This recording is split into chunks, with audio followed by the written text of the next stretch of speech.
नमस्कार दोस्तों, मैं राकेश श्रीवास्तव। हमारे YouTube चैनल में आप सभी का स्वागत है।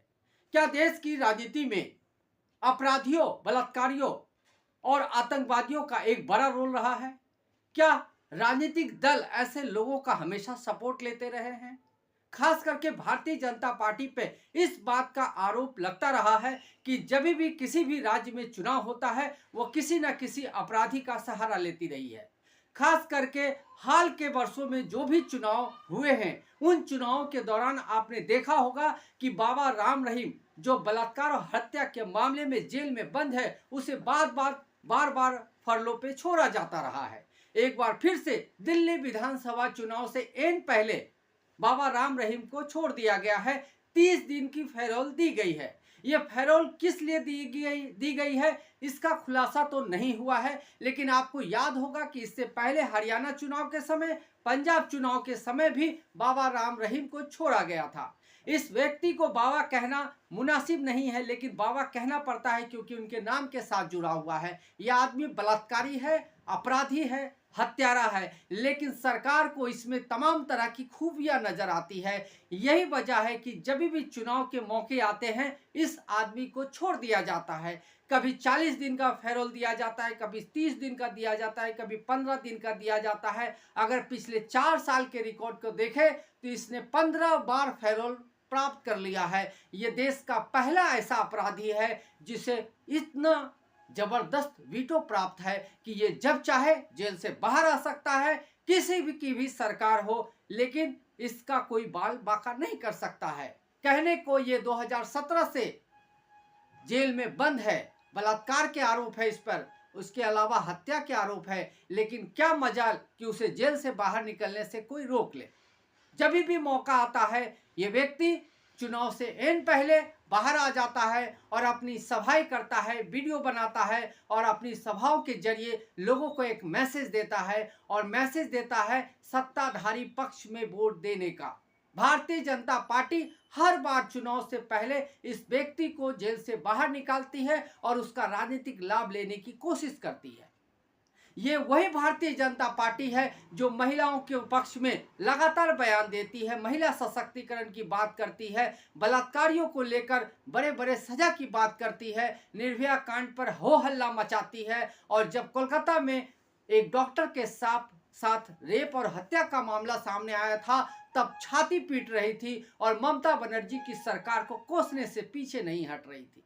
ये वही भारतीय जनता पार्टी है जो मणिपुर में महिलाओं को नंगा घुमाए जाने पर कभी चू नहीं करती है। यह वही भारतीय जनता पार्टी है जो महाराष्ट्र में तमाम तरह के हिंसा की वारदात होने के बावजूद कहती है कि महाराष्ट्र में लॉ एंड ऑर्डर का कोई सवाल नहीं है।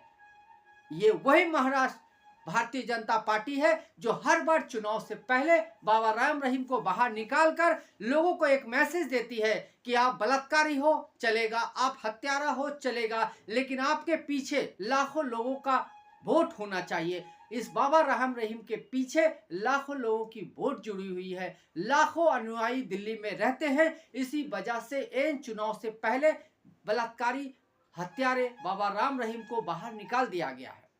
दिल्ली विधानसभा चुनाव में एक तरफ आम आदमी पार्टी के नेता अरविंद केजरीवाल और दूसरी तरफ भारतीय जनता पार्टी के तमाम नेता एक दूसरे के सामने और एक दूसरे के खिलाफ लगातार बयानबाजी कर रहे हैं, और इस बयानबाजी का स्तर इतना नीचे गिर चुका है कि दोनों ही तरफ से एक दूसरे पर तमाम तरह के लांछन लगाए जा रहे हैं। जहां भारतीय जनता पार्टी आम आदमी पार्टी पर बांग्लादेशियों और रोहिंग्या को बसाने का आरोप लगा रही है, वहीं आम आदमी पार्टी का आरोप है कि उनके लाखों वोटर के नाम काट दिए गए हैं और नए वोटर के नाम जोड़ दिए गए हैं। ये वोटर भारतीय जनता पार्टी के समर्थक है और ऐसे वोट से चुनाव का परिणाम बदल सकता है।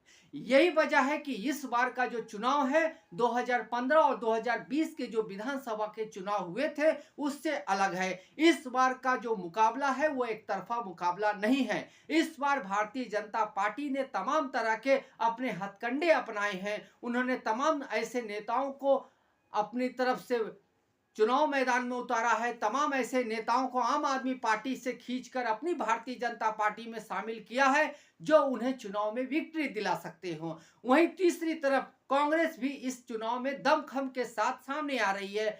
यही वजह है कि अब ये चुनाव त्रिकोणीय होता जा रहा है। लेकिन इस एन चुनाव से पहले विकास की बात करने के बजाय, तमाम तरह के वादे करने की बजाय बाबा राम रहीम को जेल से बाहर निकाल दिया गया है, ताकि उनके जो लाखों अनुयायी दिल्ली में रहते हैं उनको एक मैसेज दिया जा सके, ताकि वो एकजुट होकर भारतीय जनता पार्टी के पक्ष में वोट कर सके। क्योंकि बाबा राम रहीम हरियाणा के जेल में बंद है।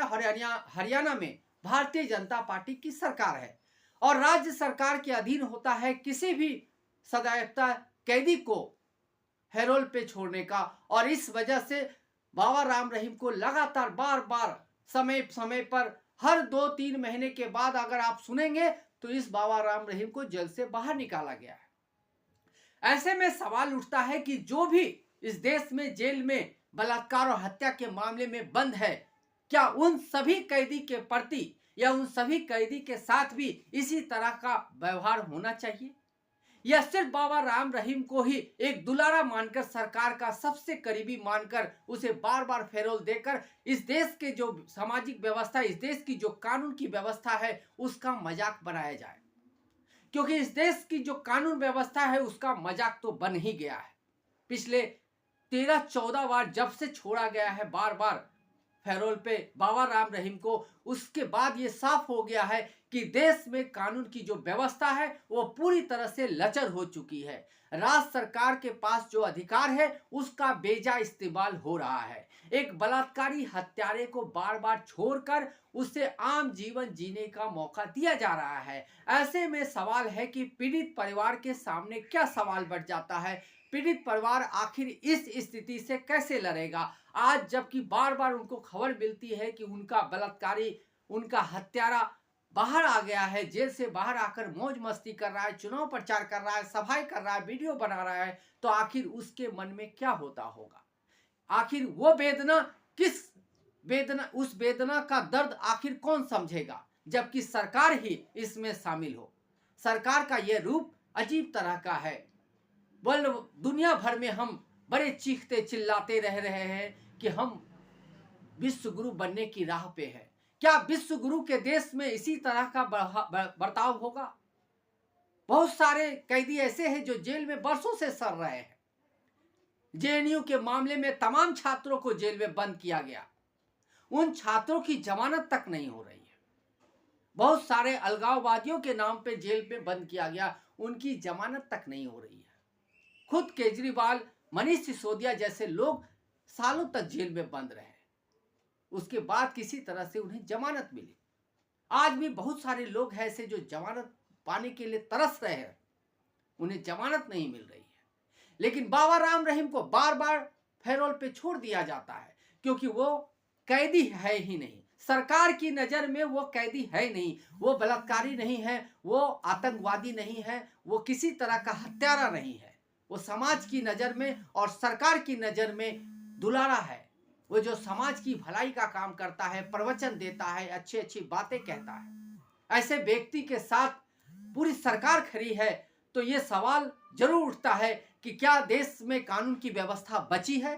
क्या देश में कानून का राज बचा है, या फिर कानून मजाक का विषय बनकर रह गया है, या सिर्फ गरीबों और जो पीड़ित लोग हैं उन्हें प्रशासन करने के लिए कानून बन गया है?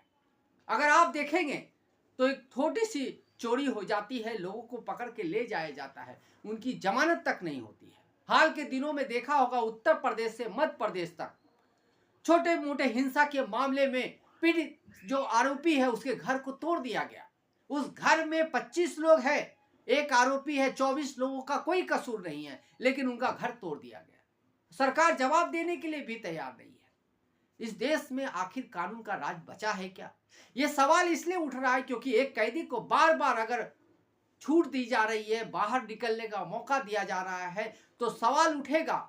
इस सवाल में राज्य सरकार को भी जवाब देने की जरूरत है, केंद्र सरकार को भी जवाब देने की जरूरत है, और सुप्रीम कोर्ट को भी जवाब देने की जरूरत है कि एक कैदी जिसे सजा मिल चुकी है हत्या और बलात्कार के मामले में, वो बार बार जेल से कैसे बाहर आ रहा है।